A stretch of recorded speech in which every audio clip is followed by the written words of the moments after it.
Greetings to everyone. And for today's presentation, I'll be, looking at the thermodynamical and then also the dynamical controls to the little dry season. And then there will also be a focus on the historical insights, what the storylines have been from, past reports, and then what the future looks for us. And then of course, talking of little dry season just reminds me of childhood poem. Is there a rhyme or poem? Talks about rain, rain, go away, go and come another day. Everybody has, a fan for, a bit of, dryness. And then we know once the rain comes in, a lot of disturbance, but we also need both conditions because they both affect us in both positive and then also the negative way. So what makes the little dry season so special? All right, so this will be my outline for today. My name is Jeff. I'm also the group lead for Meteo Data and then also the Pi4CA. And I'm also a lecturer at KNUST, Meteorology and Climate Science Department. And so today I'll run you through the key outline as shown above. So from the introduction to what some of the initial results are and then the recommendations we give from this study and then also the way forward. And I must outline that this is actually a work in progress. So this is something we are doing as a whole project, and then these are initial results or some quick looks into results. All right, so first let's look at the basic terminology. So we talk of the Guinea Coast, and then typically when we talk of the Guinea Coast, we are looking at in terms of location, regions that are closer to the coastlines or the shorelines in West Africa. So, part of the forest and then the southern parts or the coastal zones of Ghana, Ghana, Cote d'Ivoire, Togo, all through to Nigeria. And of course, the region is also characterized by a very tropical, monsoonal climate. We have both the dry and then the rainy periods. And, this is regulated by the ITD, which is purely the discontinuity of either of the air masses. So the northern, northeast trade winds, which come with the dust, as well as the southwest monsoon winds that come with the moisture, where they meet, that's the discontinuity. And that's its regulation tends to also change the patterns of the rain. So places that are falling south of the ITD will experience the rains, and then places at the northern part will experience the dryness. All right, so I'm trying to explain these terminologies because I also assume that, pretty much not everybody here also understands the basics of these meteorology, so it's necessary to do that. And also it's necessary for us to note that the Guinea Coast also has a vegetation that's, a combination of both tropical rainforests because of the vast rainfall amounts and that, and also the mangroves and some mixed vegetation. And this is typically because of, the coastal feature and then also the vegetation types that grow along the coasts. Okay. Now, the region is also, very much, most parts of West Africa thrive on agriculture. That's pretty much our predominant socio-economic driver. And this is no different in the Guinea Coast. The climate is also very good enough. It supports different types of crops. So cash crops, regular crops, and so on and so forth. And there's also vast biodiversity. Different animal, flora, both flora and fauna species, both on land, aquatic, in air species. And so the region is quite huge. It has lots of diversity. And we also need to understand that the region, since it's closer to the coast, also has the ability to be impacted by coastal hazards like those coastal erosions, the submerging of certain lands. For instance, you take the Keita Plains, and then you can see that most of the coastal areas have been already submerged by the sea. And so it's very necessary. Now, aside all the beauty of this region, it is also impacted by what we call the little dry season, which of course is just the break in the rainfall season. So one of the characteristics of the little dry season is that it definitely has decreased rainfall, both in the frequency, the intensity of the rain. So we would have a reduction in that. So if you look on the left-hand side, these are some earlier plots that were generated. And of course, this is just showing us the formula of the zonal profile of precipitation of rains.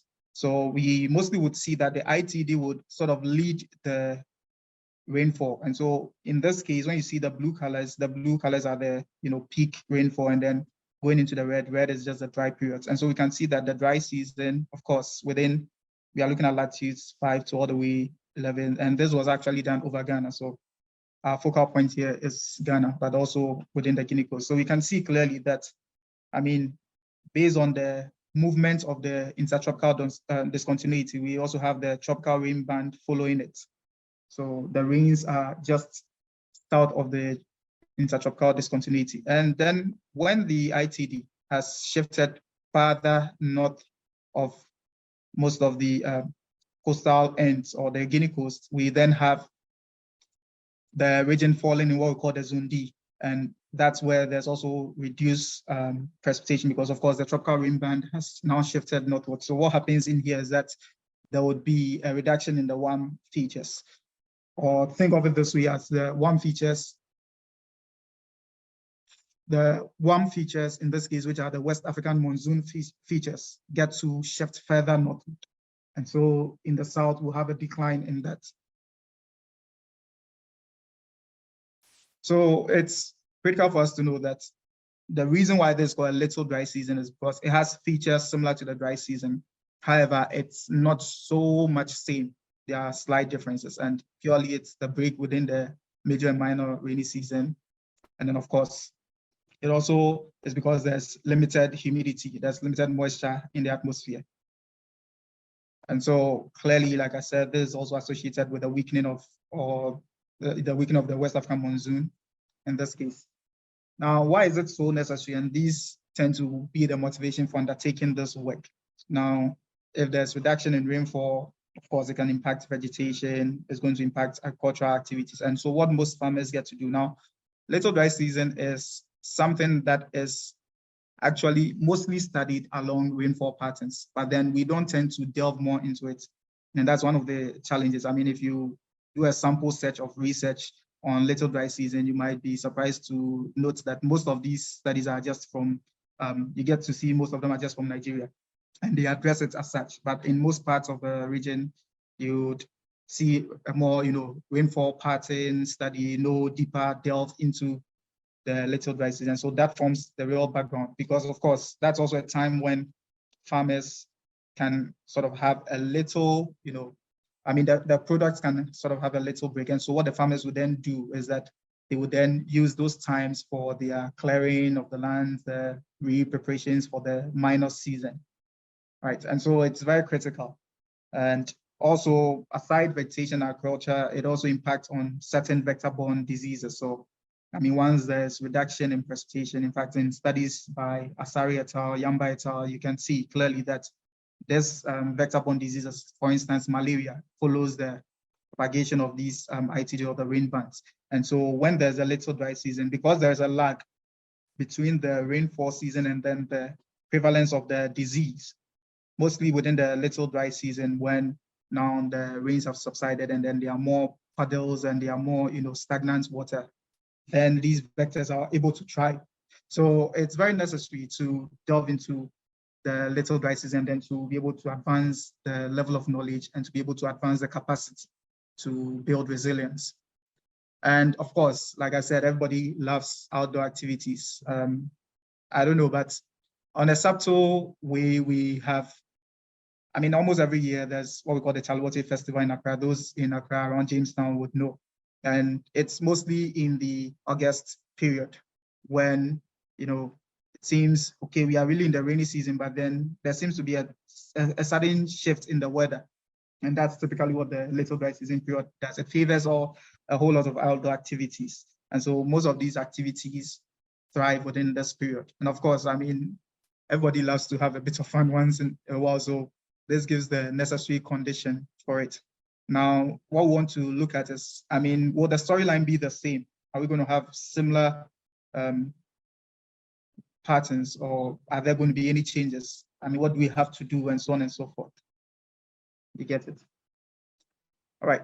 And so aside all the previous stated ones, of course, the maritime industry to the marine and fisheries has also, you know, mostly in August. So from July to August, there's the closure season for the marine environment, or those who fish, and then those, I mean, heavy vessels and the rest. So there's a sort of a closed season that allows the marine environment to sort of recharge and then, you know, sort of reproduce in a way. And so from a social and then a more economic perspective, it is indicated that this is purely implemented to reduce effort and then also overexploitation and then fish stock replenishment. But then are these just the reasons? Can there be also some climatic linkages? I mean, could there be some, you know, LDS related linkages? And so by LDS, I mean little dry season. So as I'll be using it more and more often from here. All right, so then in a broader context, once we are able to understand the dynamics of the little dry season, what we do is we are able to unveil climatic patterns, and we can really tell what the features are going to be like in, you know, from historical periods to more projected years. We can also be able to find relevant strategies to adapt, particularly to the agricultural industry. And then also we can be able to understand the ecosystem dynamics, both on land, in the aquatic environments. What are the dynamics?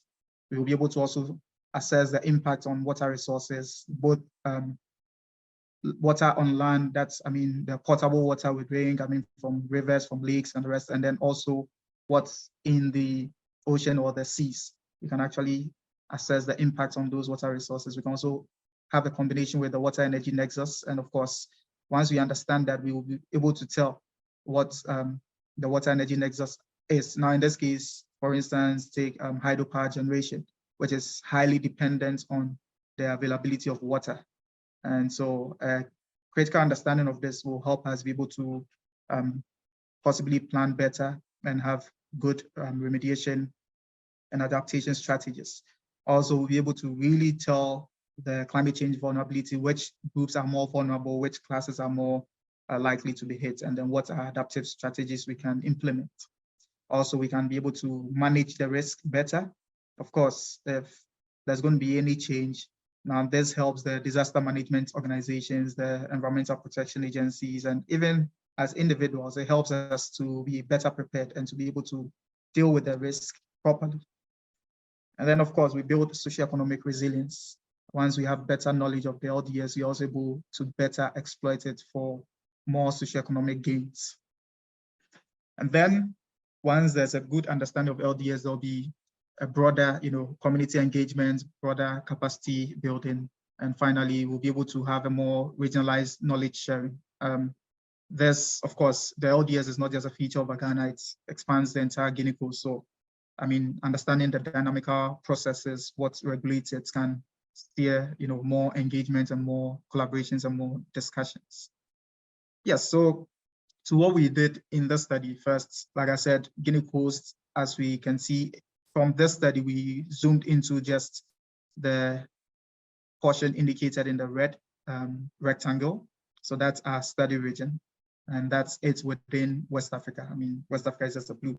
And of course, just looking at how the annual precipitations are, we can see that there seems to be a dipole pattern over the region. So you have the southwestern parts being very moist, you have more rainfall amounts, and then trajectory more into a northeastern transect, you have some gradual reductions. However, on the eastern coast, and these are actually known features, though, on the eastern coast, there is reduction in the precipitation, same in the northern parts.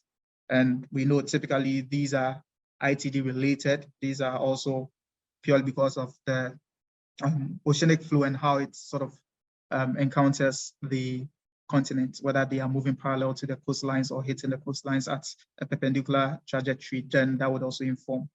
Right, and these are just on the year-to-year basis. However, we can see that the parts in the southwestern region of the Guinea Coast, despite the high precipitation events, also have relatively lower or fewer rainy day counts. By rainy day counts, I mean talking of days with precipitation above a given threshold, in this case, say 1 millimeter.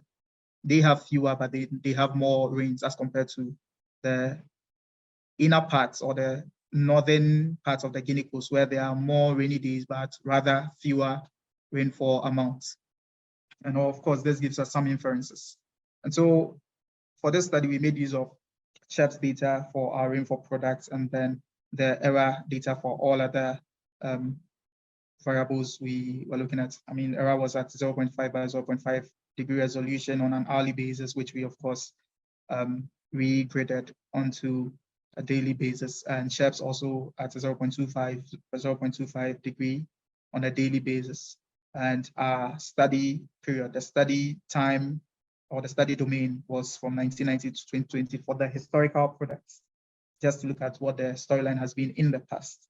And then for the future periods, I'll also explain that when we get there. All right, so clearly we can see that looking at just the monthly climatologies, following the color bar, the blue regions are the ones with higher precipitation, and then decreasing into the brownish and then more to the white. And of course, if you look at the profiles we are having here, January, February, of course, those are just the dry seasons. So of course, we expect rainfall to be less, the same as November, December. But then when you look into August, so after the onsets from March, we are sort of seeing some rains. And then once it gets into the period of August, we see another dryness. And that's typically what marks our little dry season. Now, this can actually start from somewhere July, traject through August till September. And that's something else we are now doing in other studies, trying to characterize the real stats of the little dry season. But for the sake of this work, we zoomed into just the profiles in August to try to understand them. And so the reduction in the rainfall amounts, the events, the intensities, of course, like I already explained, is purely because the ITD has shifted farther northward, and now the regions in the Guinea Coast are now lying in the zone D. And typically, we can also see that the LDS is also, unlike the major dry season where there's excessive temperature, there's some warmth on the land surface, the period of the little dry season is actually the coldest. So despite the reduction in rains, and so behaving like the dry season, it also has a very cold temperature. And then this is more seen along the shorelines, the eastern coast of Ghana, and then also along the shorelines of Cote d'Ivoire.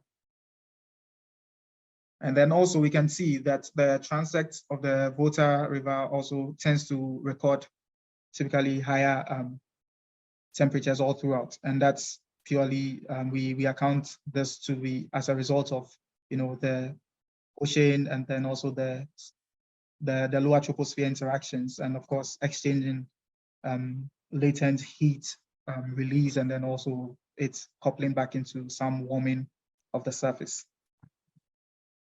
So what we did next was to split the region. So we split the region along the Greenwich, and then took the one on the right as our eastern Guinea Coast, the one on the left as the western Guinea Coast, and then try to see if there are any differences. And of course, we noticed that there are spatial differences in the LDS rainfall amounts. When you look at the rainfall amounts in August, the green lines are the eastern part tends to have higher rainfall events or rainfall amounts as compared to the western parts, which is captured in the red.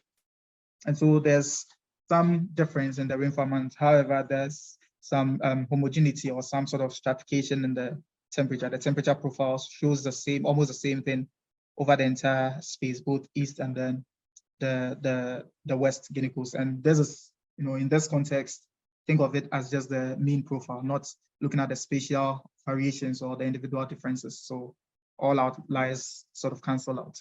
So we clearly see that there's no much variation in the temperature, but then there are changes in the precipitation. And that's what makes the little dry season also very unique and worth the study.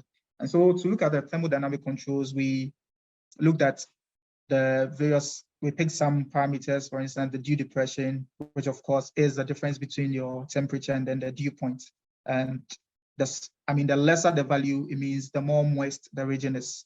And the larger the value, that means the more dry it is. So the green shades are the very dry regions. The ones moving to the yellow and to the whitish show a more moist region. And so we can see that these moist regions are captured more in the northeastern parts of my panel. So this ends, that's somewhere in the western part of Nigeria and then also the central part of Togo. And we can see that there's also tallies with the precipitation profiles, the rainfall amount we see in the first panel, right? And not just that, we also can see that clearly when you take the SST in the panel F, in the SST, we try to do sort of a spatial anomaly. And we can see that there's sort of a two-way feature. There's more like a dipole feature. We have the coastlines of Ghana all the way to Cote d'Ivoire showing some excessive cooling. It has some relative cooling as compared to most parts of the Guinea Coast. Most parts of the Gulf of Guinea, which is warmer. And overlaying that, we also have the wind profile. You can see that the stronger wind fields are moving more to the northeast. So what happens in this case is that these wind fields being stronger tend to advect more of this warm, moisture into the continents. And then when they do that, there's also a net latent heat release. And this latent heat release is also able to support precipitation features. And so the hypothesis we have in here is that, of course, this rainfall features we are seeing in the northeastern parts of my panel in panel A, they are more sort of localized features more than, say, the large-scale warm drivers that are causing this. And of course, we infer this because our SST profile shows that. And this also gives us meaning into, for instance, what I showed earlier, the closed season for the fisheries and then the marine environment. So clearly, when you see the coastlines of Ghana, where we have relative cooling as compared to a greater part of the ocean, what this will do is that this also establishes a cool environment for most fish species to thrive in, and there'll be more spawning. They would tend to produce more. And then aside that, it also is a condition that's necessary for more oxygen supply, and then it has more, so if you should have a oxygen profile in the ocean, we'll tend to see that along these deeper blue parts will have more oxygen flow. And so most fish species will thrive there. And that's why when you take the little dry season, which of course has been established as a closed season, we have more fish species producing. And of course, that's a huge period of production for these fishes. So the male fishes tend to, release more into the ocean. The female also tend to lay more eggs. And then of course there are fusions. And then because it's more oxygenated, the fish species will tend to thrive and grow, all right? And so we have more fingerling production, and then that would be more suitable to support. So basically, we can see that these spatial maxima, as we see in the northeastern part, is more dependent on these thermodynamic drivers, particularly the wind flow, the SST anomaly, and then also has a relation to the dew depression.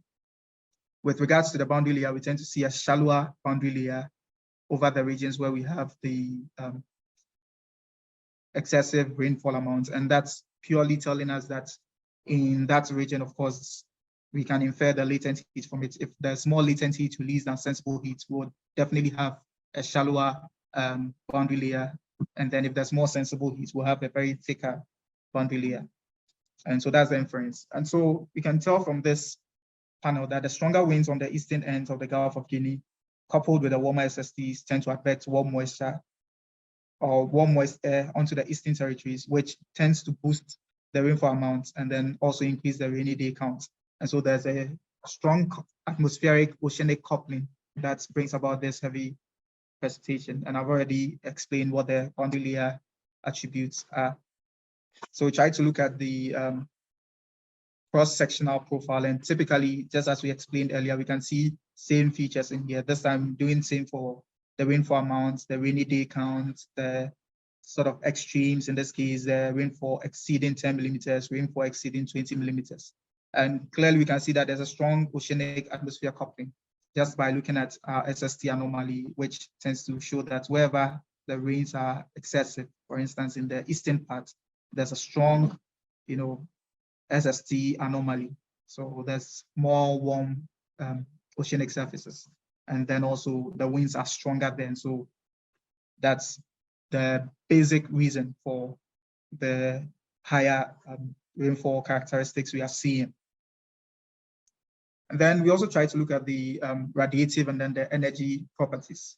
And of course, so I didn't show the rainfall profile on this one, but clearly when we look at that coupled with the, what we saw earlier, and then we try to look at the cross-sectional profile, we tend to see that there's a huge relation between the radiative and then the energy gradient. So the spatial gradients in the radiation tend to influence these rainfall patterns and the rainfall events in the little dry season. So for instance, you notice that where there are heavy precipitations, the net shortwave radiation tends to be more reduced, net long wave seems to be slightly higher than the other region. And then actually the top of the atmosphere outgoing long wave radiation shows a more strong decline in those regions and tends to have a huge predictability, which I'll show from the next slide. It tends to, the LDS profiles tend to be more sensitive to these outgoing long wave radiation from the top of the atmosphere, which is quite interesting and actually has spurred some extra research from our group.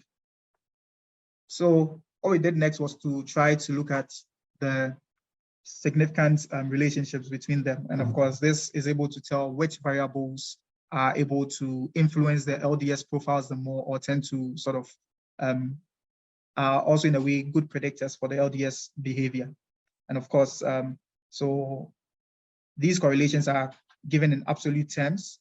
So wherever you see the square marker, that's indicating a negative relationship, and then the circles are just denoting positive relationships. All right, so we can clearly see that at a 99.9% significance, where we have just, an alpha value of say 0.001, the variables that are strong determinants or strong dependence, they sort of influence the LDS features the most. Clearly the top of the atmosphere outgoing long wave radiation, and then also the SST. And of course, this I've already explained. So just by looking at the sea surface temperature anomalies, you can tell that, the eastern end tends to affect or bring more sort of precipitation on the eastern part of the Guinea Coast. And then followed by these, we have the dew depression, which shows the relationship, of course, between the ambient temperature and then the dew point, and the closeness of them shows how moist the region is, and how that can influence cloud formation, precipitation formation, and the rest. And so we tend to see that in the same line at 99% significance, we have the dew depression, and then also the boundary layer height coupled more with the rainy day events. And then with the R10 amounts, we tend to see that the dew depression, the boundary layer height, and then also the wind speed are able to infer that one better. However, the wind speeds were not able to infer a good relation. Not like it wasn't so strong a relationship for the rainy day. And of course, this is typical, is expected, because we don't expect the fact that there are winds to indicate that it's going to rain every day. But then, of course, if the winds are supporting the rains, then it means they are going to advect more moisture. So we expect a strong relationship between the rainfall amounts themselves than the event count. And so this explains that. And then for the R20 events, we tend to see that it's more dependent on the wind speed. Of course, stronger winds again influencing or sort of impacting more the heavy precipitation. And then of course the boundary layer heights showing a more reduced relationship also with the R20 events. And then at 95%, we also have these other parameters. That's the wind speed influencing the rainy day, the low cloud cover, and then the Bowen ratio, which is just a relationship between a fractional comparison between the latent heat and then the sensible heat, just trying to do a partitioning to see that, okay, if there's more latent heat release as compared to the sensible heat, is that going to influence, say, the rainfall amount, the rainy day count, and all that? And we tend to see that there's about a 95% relationship between the Bowen ratio and then also the R10 and R20 events. Right. So in the next phase of the work, what we'll be doing is we will try to model the LDS properties using the very strong determinants. So in this case, our focus will be on the outgoing long wave radiation and then also the SST, which is something we've also started on the side. And so hopefully if there's another chance to share, we'll definitely share those findings also with you. And so since we've established this relationship, we also wanted to look at, okay, now CHIRPS is able to give the historical features. If we want to use the CMIP, of course, I mean, CMIP, we can actually go back in time into more future periods because it's model data, but then we would need to trust the model. We'll need to have some confidence in the model. And so these are our selected model members, the ones on the right. And so what we did in this case was to bias correct them. And this is actually a necessary procedure. So once you take the data, you need to bias correct them, ideally with a gauge data, because that's the standard. But then studies by Atia et al. And then other researchers have shown that the CHIRPS is also a good surrogate data, which can be used in place of the, gauge data. And then more so because this is graded, it gives us some leverage. And it's also on a daily basis, so it's easy to compare and then do the inferences of the rainy days and then the rainfall amounts on a daily basis. So we compared the CMIP6 individual ensemble members to the CHIRPS. And that's what we've shown on the right-hand side in the small panels. And then we also compared the ensemble mean. So the ensemble mean rainfall amounts are the ones in the middle panel on the left, and then the CHIRPS are the upper panel on the left. And then the difference between them is shown in the lower panel on the left. So this is just between the CHIRPS and then the ensemble mean. And we can see that within the southwestern parts of Ghana, all through more central transects, we have some dry biases. And that is telling us that the CMIP6 model tends to, the CMIP6, since this is more negative, it tells us that the CMIP6 is sort of underestimating the CHIRPS in those areas. And then in the northern parts of the region, we have a wet bias indicating that the CMIP6 models tend to show some slightly excessive wetness. And so those are considerations we have to factor into our observations as we go on.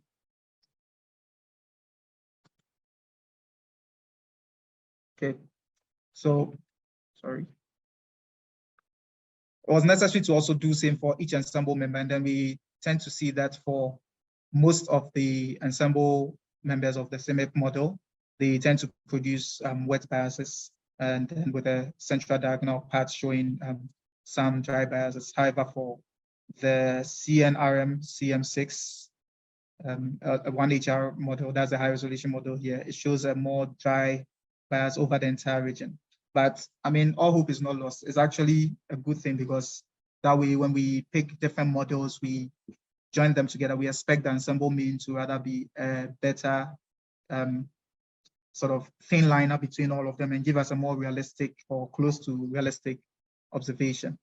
And so once we did the bias correction, we realized that our biases were not so wide apart. I mean, we had about 1.5 either dry or wet in each case. It was necessary to then, look at how they all sort of by Taylor diagram compare with the ensemble mean. And so we can tend to see from the left panel that when I pick all the ensemble members and I compare to the blue square, which is the ensemble mean tends to improve the relationship with the CHIRPS data better. Now, how do we deduce this? So on these arcs are the correlational values. So if I draw a line through, let's say from the fixed point here, that's the 0 mark, and try to trace it through the particular marker to the arc, I'll be able to tell what value it is. And so you can see that these values for each individual member are relatively smaller as compared to the ensemble mean. So the ensemble mean has enhancements on the product. And then what it also does is, now we actually see a different story when it comes to the biases. It rather sort of puts the bias in the center of all the models. So what it does is it takes all the models and then there are different, storylines, and then sort of evens them out. So it gives us a good representation. It tries to fit all of them properly and tells us that, okay, despite all these huge biases in all these models, I mean, there's approximately the level of bias between the model and then the observational products we used. And so since we had a good information from here, then it was necessary to then move to the third part, which is talking about the future projections, because of course, after knowing what's happening currently, we need to see what's going to happen in the future. And so we now had to define the storylines. And what are the storylines? We needed 3 quasi-climatic regimes. So looking at what happens in the near future, and with emphasis on the quasi-climatic, because they are not typically 30 years, they are close to. So that's about 25 years in each region. So we pick the near future being from the year 2026 to 2050, the mid future being 2051 to 2075, and then the far future being 2076 to 2100. And of course, aside the climatic years we define, what are also the scenario storylines? So under 3 shared socio-economic pathways, we then had SSP1 2.6, where in this case, you are looking at a very low estimation, a low emission scenario. It means that we are going to try as much as possible not to emit that much, which is, the essence of having all those IPCC meetings, the COP, and then the other, conferences that are being held, trying to, as much as possible, make us limit our emissions. And so this is what we are all desiring, that we try to cut down, say, emissions to the very least. And then we're also assuming that there's going to be rapid decarbonization, and then also there'll be effective mitigation efforts. So already the current warming or current change we are seeing will try to adapt better and also try to mitigate our anthropogenic contributions. And then also we are trying to lead the pathway with low greenhouse gas emissions. So there's going to be limited warming because, of course, we are going to limit the greenhouse gas emissions. And there's just a scenario. So all things being equal, if we should have the Earth conforming to this first scenario, what would be the storyline? And if it doesn't conform and we are having the Earth behave in, say, under the scenario 3, 7.0, which is where we have still some, in as much as we are trying to mitigate, there'll still be some medium emissions and then also limited mitigation efforts. And then also there'll be moderate warming because, of course, we are not then, in this case, cutting down all the greenhouse gas emissions. What will be the storyline? And then when we decide to go, okay, business as usual, now we decide not to cut down any emissions. We decide to, everybody wants to develop. So we all push our resources in, we develop at the expense of the Earth, just releasing greenhouse gases, polluting, no mitigative strategies. What would be the storyline? And that's a very third scenario, that's SSP 5, 8.5. And we need to understand that these SSP scenarios are not just radiative forcing based, they also embed in them the social components or the socio-economic components, which are the adaptation and the mitigation strategies we intend to deploy. And so now the storyline tells us that clearly, when you look at the entire Guinea Coast, you tend to see that now the bottom ends of the panels are showing the rainfall thresholds, and then the y-axis are showing just the difference. So taking the historical period, see either the count of the events or the amounts of rains produced from these events, and then try to compare them against the future. So we look at the difference. And we do that from not just the ensemble mean, but from all the model members, and try to use a box whisker plot to represent that better, because that way we're able to tell the variability. We are also able to tell, the mean profile. And we tend to see from here that the higher values are more constrained within the very low rainfall thresholds. All right, so the storyline in here is telling us that if we should cut down all emissions, we should adapt properly and all that, there's still going to be an increase in the rainy day counts. There's also going to be an increase in the rainfall amount. The rainfall amounts are the triangles, the green triangles shown over there. There's still going to be an increase in the rainfall amount. But however, if we are looking at just this one alone and the SSP1, and I look at just say the first region, that's this. So the red shows the near future, the black is the mid future, and then the blue far future. We tend to see that if I focus just on the green triangles, there's a gradual reduction, all right? There's a gradual reduction in terms of the years or in terms of the climatic periods. Now, these gradual reductions, they seem so small here, but bear in mind that these are also spatially averaged over the entire region. And so if we decide to look at it on a broad prospect that's looking at the entire space, there are going to be differences. And so there's going to be, different storylines. But then what we tend to see is that if this happens, despite the thinning of the little dry season, there is a better chance of recovery under the SSP1. When we look at the SSP3, we tend to see that the storyline is different. Rather, from the near future to the far future, there's going to be an increase, all right? So it means that the little dry season is rather going to thin out. And if this is happening, of course, there are pros and cons to it. The pros would be that, vector-borne diseases would probably reduce because, there might not be too much stagnant water. That could be one storyline. Or it could also be the case that it actually even shifts these vector-borne diseases from this period into another period, all right? And these are all storylines we need to sort of probe into. Now, the shortfall of this is that this can equally also dilute the SST anomalies that we saw on the oceanic feature, which is a strong indicator for, presence of oxygen and then ambient environment for fish to thrive in. Now, there could be a different story, which could be either in terms of the reduction in, fish population and all that. So the storylines are still varied along this line. And then when we look at the SSP5, we tend to see clearly that if we look at this profile, it has some similarity to the SSP3, but interestingly, there's a huge uncertainty, all right? So if you look within, let's say from 5, 7, on and on to somewhere 13 millimeter rainfall, we tend to see a huge uncertainty. So the storyline in the SSP5 is not so clear, all right? And so this tells us clearly that mitigation adaptation strategies are very, very necessary. If we decide to go business as usual, then it means we're unable to tell the storylines.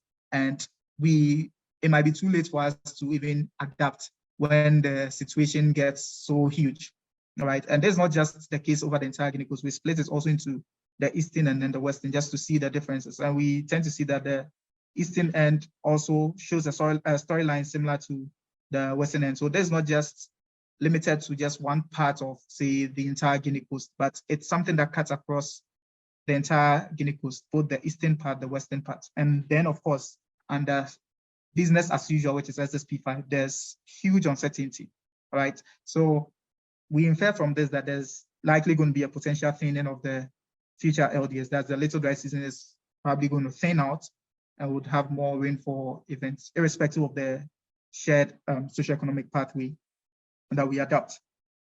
However, the higher uncertainties are found in the, the scenarios that we are not adapting, we are not mitigating anything, all right? And then the storylines in that case are not so clear at all.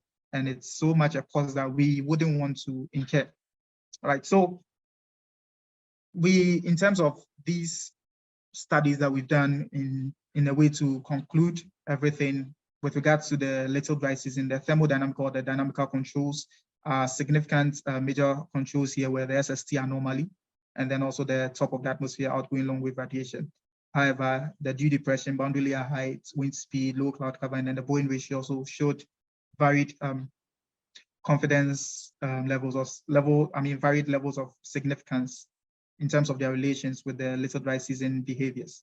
And clearly we can see that the LDS is modulated by strong ocean atmosphere coupling. A strong relationship between the winds and then the SST actually drives these LDS features.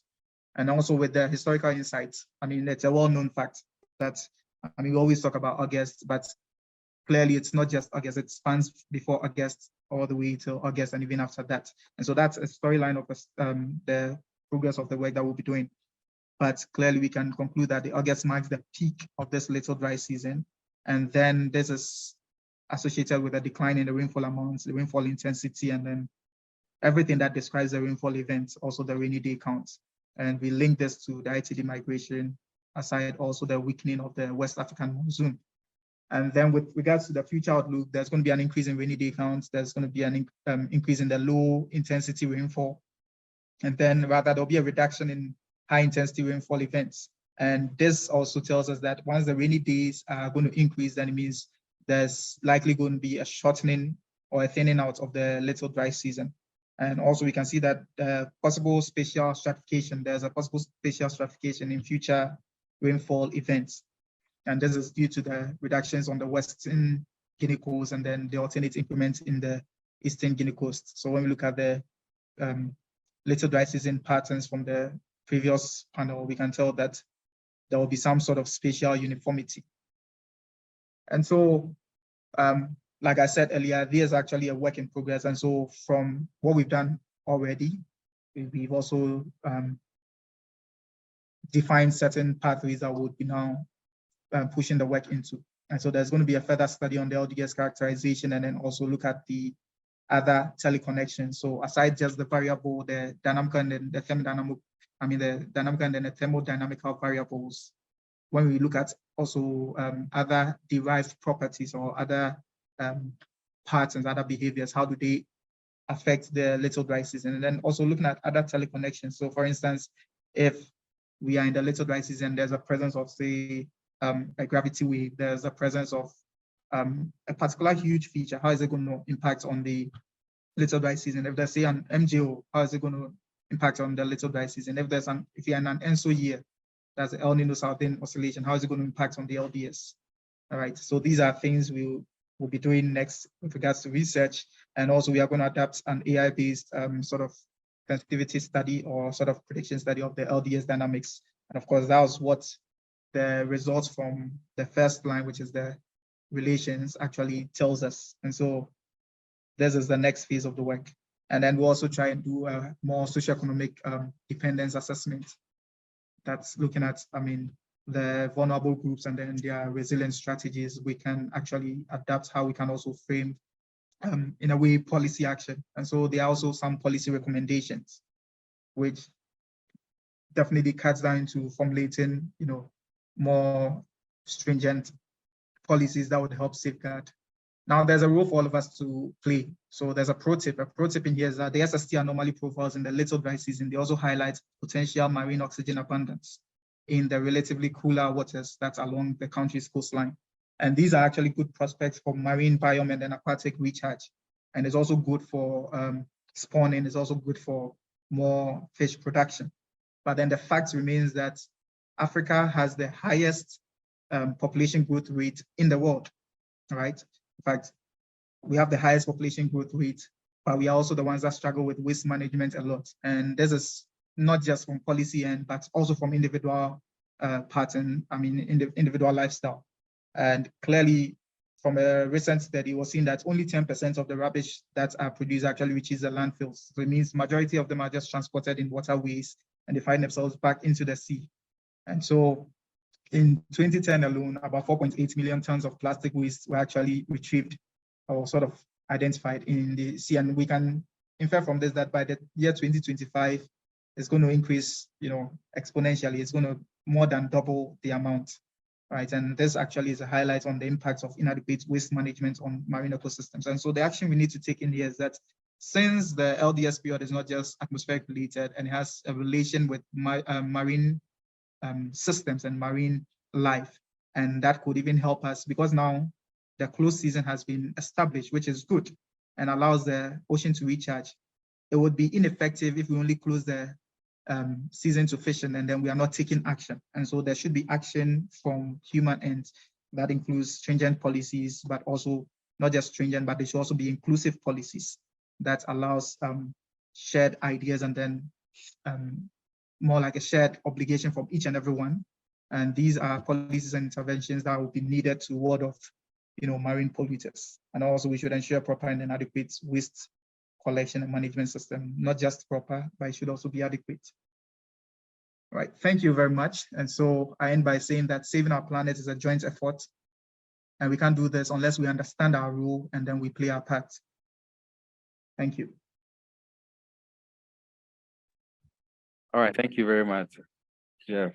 Saving our world is a joint effort indeed. Thank you for a nice presentation, in-depth knowledge on the LDS. Okay, so at the moment, I'll open the floor for questions. If you have any questions, you can raise up your hand and ask the question, or you could alternatively type it in the chat area, and then I would read it out. During the presentation, we had Professor Leonard Makuji join us. Prof, you are welcome.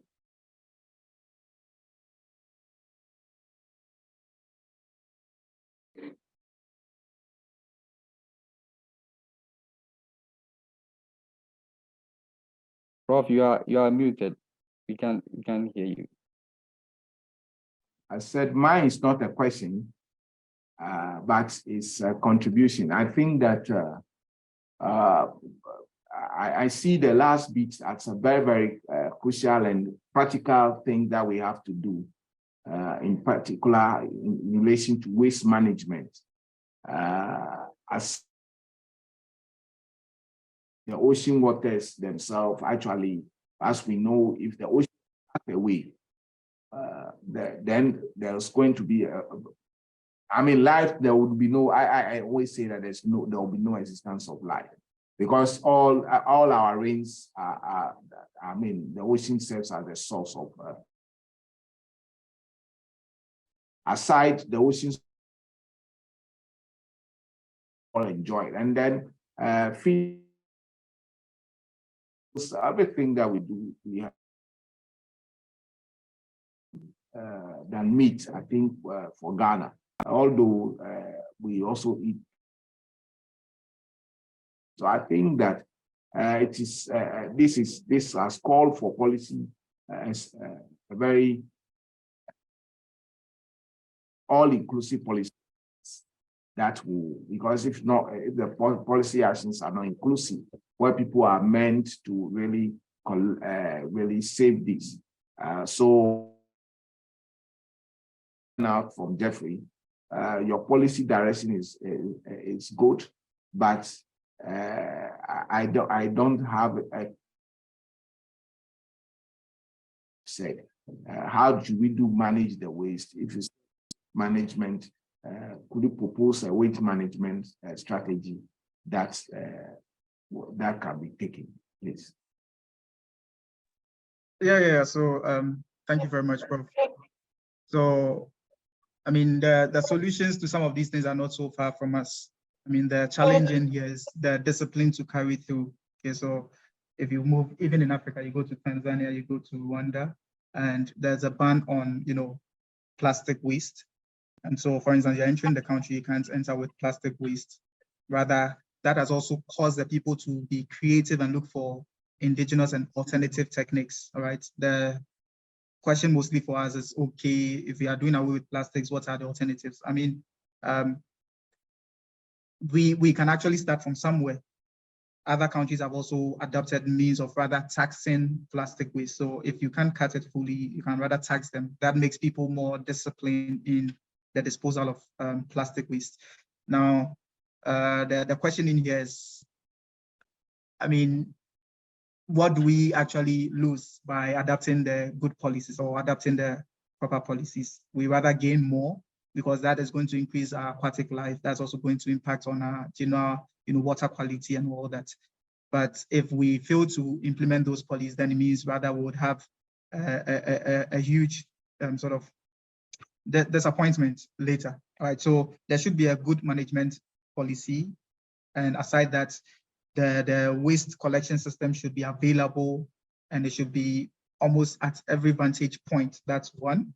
And then the collection should also be rapid. There are instances where you can be in, especially when you go to most of these coastal communities.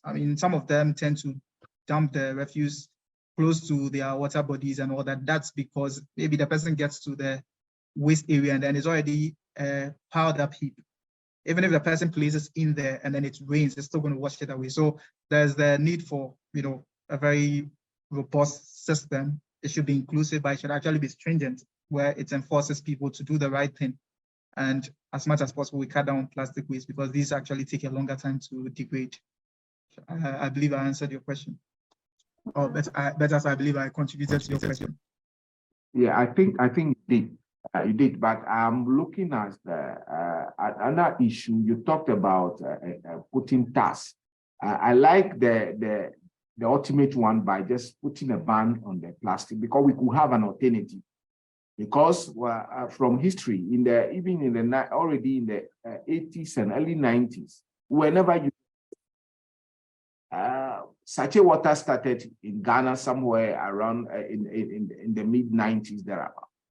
I mean, but we're drinking water. So can we have can we look out what if this is giving us anything, adding something to us? If we think we have to ban, we do like other countries have done. The banning I will go for a stringent law on this plastic is necessary, because they are not degradable, and if they find themselves in the ocean, we also said that the oceans waters get back to us.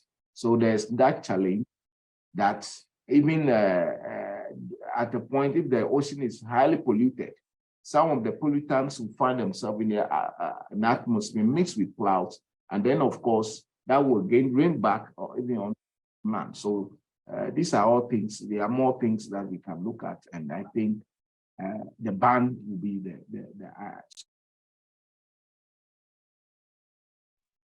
Yes, I think I agree with you. All right, thank you very much. Thank you very much for the contribution. I have Jacob. There's a hand raised in the chat. Jacob Johnson, would you want to ask your question right now? All right, thank you very much. Mine is more of a contribution towards what Dr. Ayen and Professor Amokuji just spoke about. My name is Jacob. I'm from Green Africa Youth Organization. And the contribution is sort of that my position has always been on plastic issue that we need to cut down net production. So we need to look at more upstream efforts, because the problem with plastics is not that they sort of just exist in a vacuum. We use them, but we have certain elements that are problematic or necessary plastics, the ones that we usually refer to as single-use plastics, styrofoam, the black poly bag that people commonly refer to as VSCS as well. And so the problem with plastics is that if we do not cut down production of plastics, we're always going to face the problem. And business as usual in this context is that we've always implemented waste management solutions, but that is where we are today.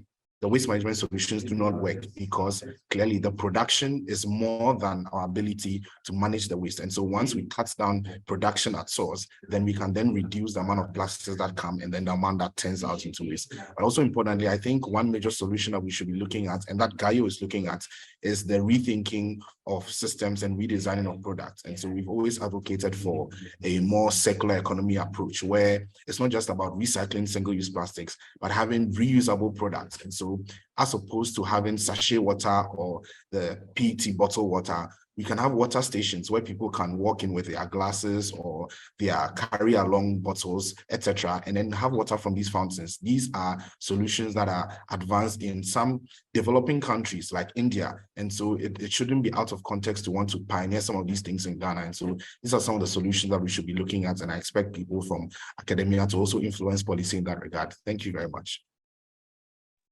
All right, thank you very much, Jacob. There's another question in the chat. Jeff, you could take a look, but I would still go ahead and read it out loud. Yes. So the question is, okay, do you trust the bias correction? Isn't this a problem for projections? Did you use the model that strongly underestimated the ensemble mean? Why do you assess the plausibility of the projection by looking at the weather? By looking at the weather, the dynamic and thermodynamic processes that were associated with historical climatology are the same ones that will govern future change. I don't know if it is clear for you, Jeff. Oh yeah, it's very clear. Okay. I think I get it. So Alan, I mean, that's a great one. So with regards to bias correction, is this. So the essence of doing the bias correction is to try as much as possible to bring the model into close representation as that of the observation. All right. So I mean, we use different bias correction schemes, but the scaling tends to work better because it's sort of, that's a comparison with their individual central means and then also their variances or their standard deviations. So do we really trust it? Yes, we trust it because first we're able to get the historical patterns in the model. I mean, each of the model members to be closer as much as possible to the historical observation in the CHIRPS. And so that's where our level of confidence is. Now, as to whether it's a problem for the model, the problem would have been if we probably use the model alone, okay, without trying to adjust or sort of fit it to sort of historical trusted data. That's where the problem would have been. And so the projections we are seeing are, of course, inferred from the relations with the historical observations. And since there's a level of confidence with the historical observation, then we can also trust the storylines. And the other thing we need to do is that we need to understand that models are, think of a model as, I mean, a prototype. So we are not in the future yet. And so, of course, the wider or the varied the storylines, the better it gives us, you know, a way to adapt. And so in this case, we used all the model members again. So the future projections that were done. So that's why I didn't just show the mean profile, but we looked at also the variability. And of course, these are based on each individual model member. You get it? So once the storylines are varied, we are telling what the storyline is from each model. Then, of course, if I want to find sort of base my conclusion on just an individual model, then I'll need to go back and see how the model performed. And then I'll then ask myself the question, okay, was this trusted during the historical period? What are the chances that it's going to be the same, right? But that doesn't mean that because it wasn't trusted in the historic, it wouldn't be trusted in the future. Because of course, we can only test that once we have future data. And so the essence of that were to give us storylines along different pathways, along different model members, along different ensembles, and then along different projection periods, right? Now, with the last part, which looks at why we not assessing the plausibility of the projections by looking at whether the dynamic and thermodynamic process were associated with historical climatology are the same as the ones that will govern in the future. Of course, I mean, these models are built on their own parameterizations, their own schemes, right? So they have their inherent patterns, and that's what accounts for the differences, right? So we expect some of these differences to come, and that's why the work is still a work in progress. I mean, the detailed dynamical study will then follow after this. So these are more like quick looks we are sharing with all of you to gain some insights and also get some, you know, questions that would sort of boost the storylines. And so I think this is very necessary. We would definitely be looking at that in the subsequent works. I don't know if I've answered or I've sort of contributed to your question.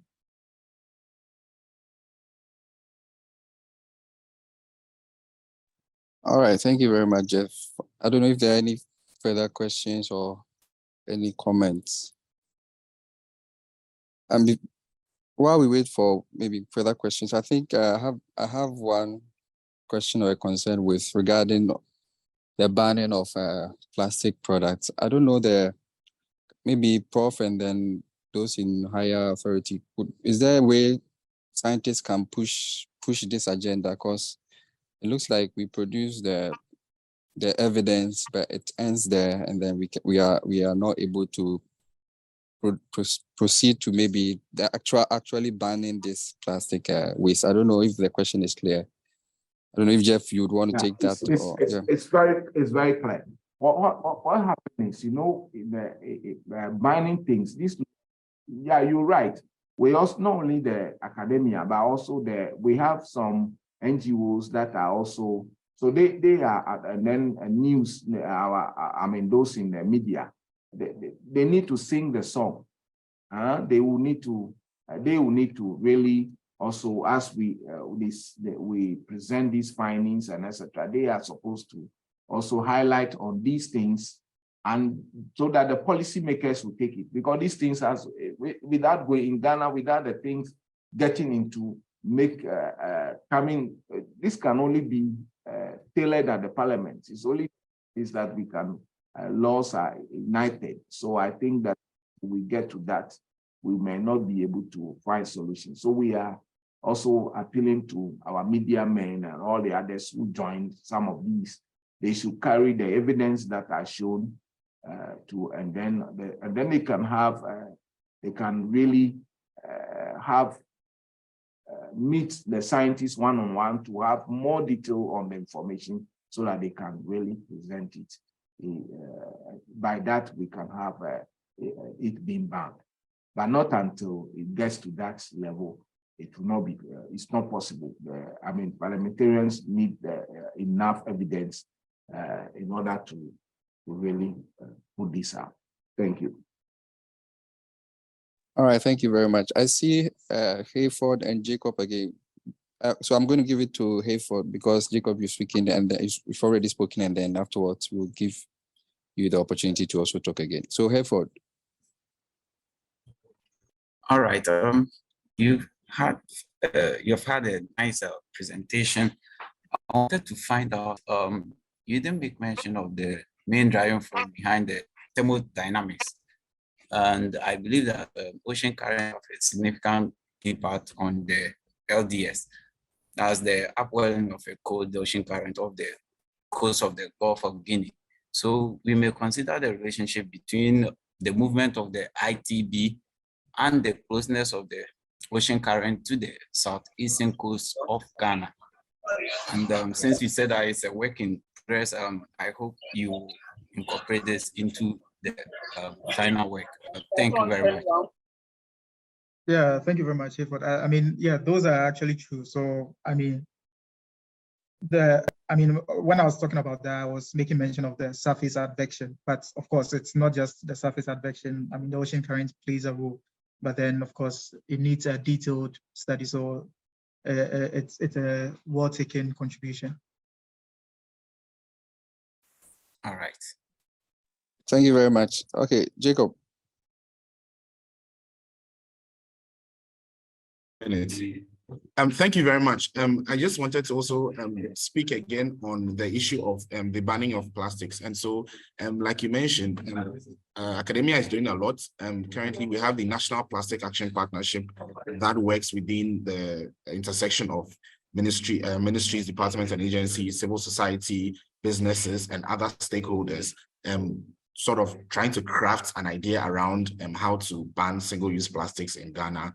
And there's also the global efforts, which is the Intergovernmental Negotiation Committee that is working on putting together legally binding instruments to address plastic pollution, including in the marine environment. So these are all activities that are going on in that regard.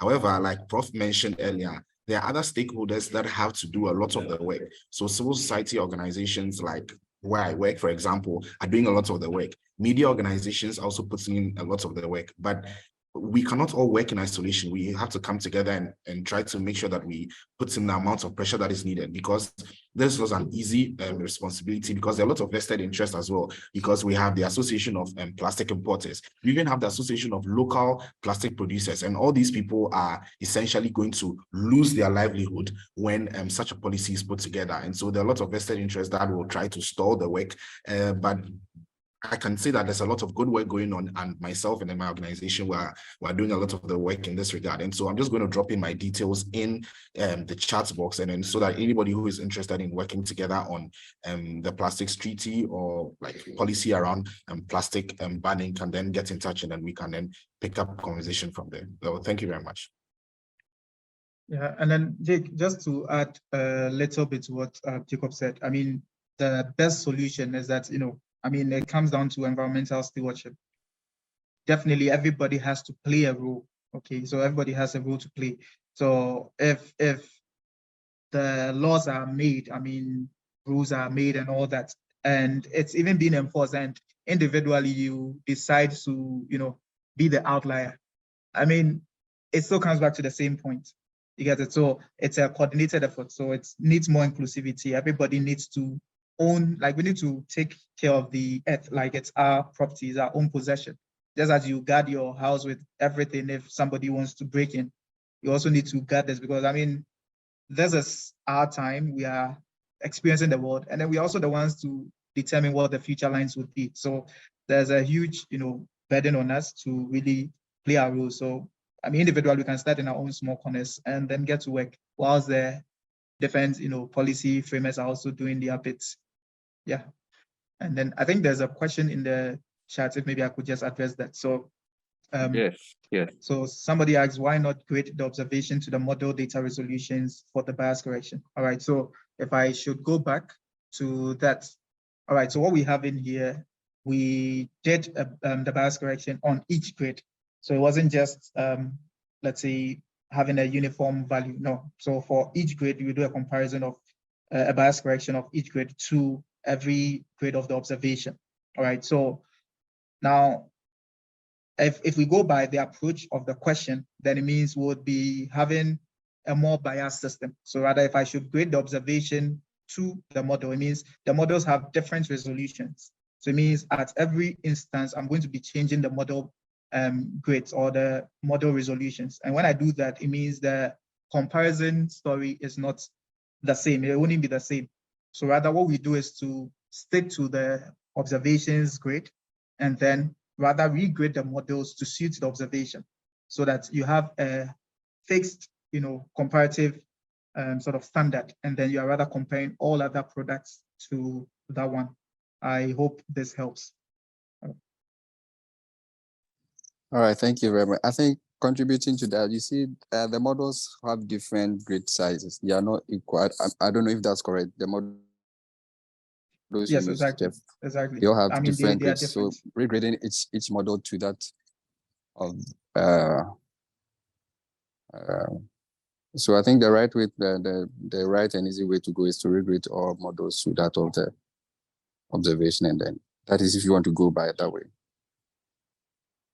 All right, thank you. There's yes, another. I mean, Alex. I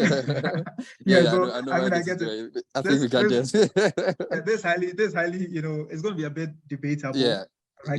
Yeah. But the point is, it gives a storyline for Yeah. mitigation and then also adaptation. So if we should take just an individual model alone and then we regrade, I mean, how is the storyline going to be? All right. So that's why in such studies, it's not ideal to just show a mean profile. No. In the end, you still want to show, I mean, what the storylines would be across all models though. And I mean, that gives a good, level of, let's say, quantification of uncertainty. All right. So, I mean, I get your point, but yeah, I mean, that's what it is. Okay. So, still from Alan, but it can be an issue to regrade from a lower to a higher resolution. Okay. Yes, so that was what I just addressed here. All right, thank you very much. Jeff, I have some few questions. I think it's in regards to the SSPs. In your own opinion, which one do you think we are heading towards with our meetings and then our COP meetings and interventions? Because someone will argue that the SSP one we have sort of overpassed the expectations. We are Yeah. So is this, I mean, so people, we have two schools of thoughts. I mean, the doubters and of course the people who believe. And then so for a typical doubter, the doubter would also take you back, not just to SSP, but take you back to even the Milankovitch cycle and tell you that, okay, of course, I mean, the Earth has its own pattern and all that. And so it will definitely, I mean, regain itself, but probably it might regain itself when you are not here. And who knows? I mean, you won't be here to tell the storyline. You get it. So that's one thing. Now, with regards to the SSP one, that's the ideal case. That's what we would have all loved to have, right? Because then that way we'll have a better control and then we can deal with what was already in the system. But finally, I mean, the thin line is the fact that people want to still enjoy the comforts, but then don't want to sort of also discipline themselves for it. Right, so everybody wants to improve, want to advance, want to have all the resources and all that. And these advancements also come with their own repercussions. So that's why now there's a new field of science that's going into more, let's say, green technologies. So trying to still balance the level of advancement with also a reduction in all these emission stuff, and then help us to, not probably in the short term, but in the mid to long term, try to restore ourselves back to earlier levels or something like that. Yeah, so I don't know if that is adequate contribution to what you said, but then I believe that's the case. Yeah, thank you very much.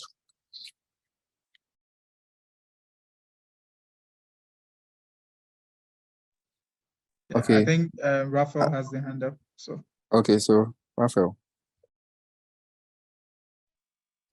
Yeah, thanks, Doc. Jeff, thanks for the nice presentation.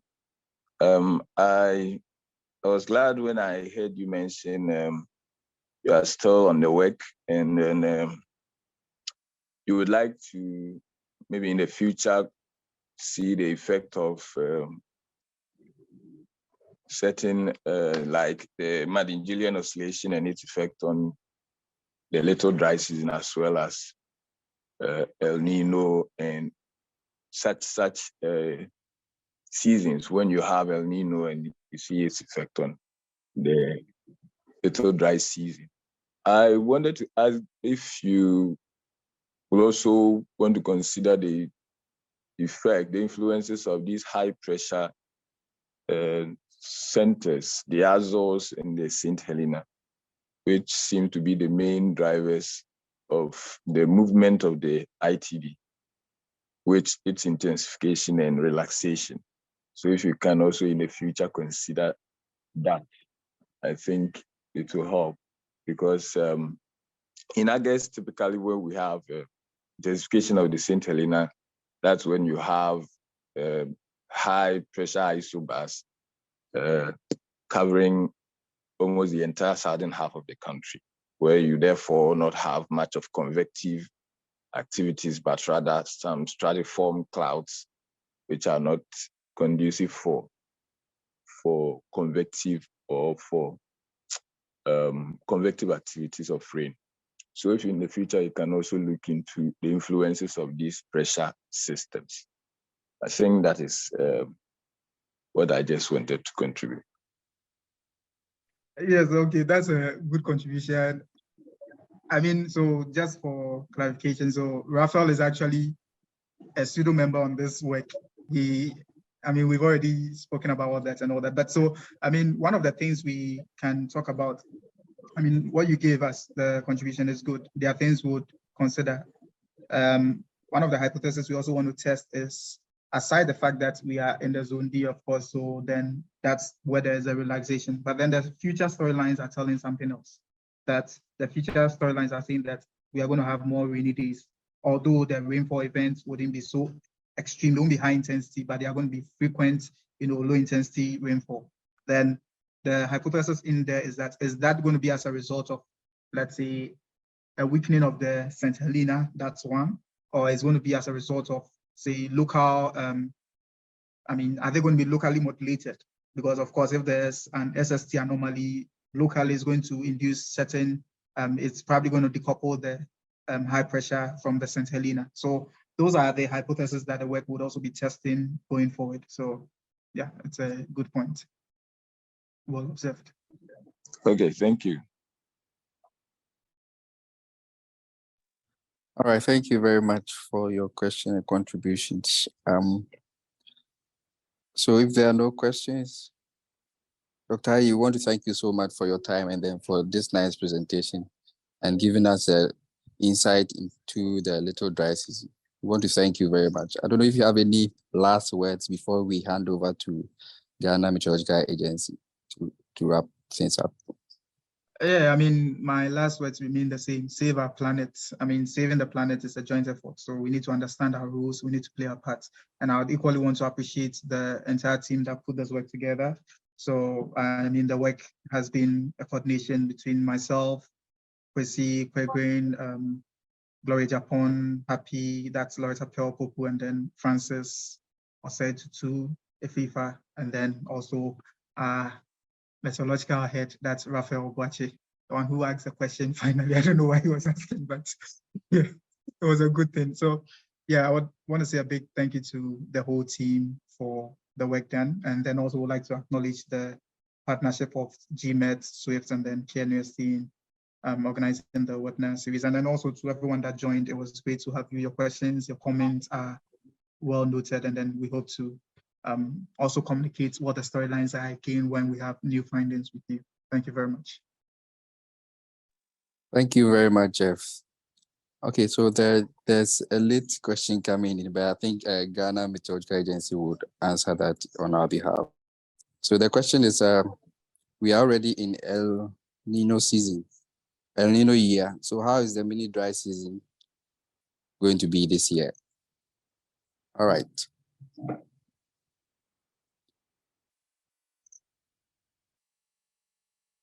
Hello, Ghana Matthew.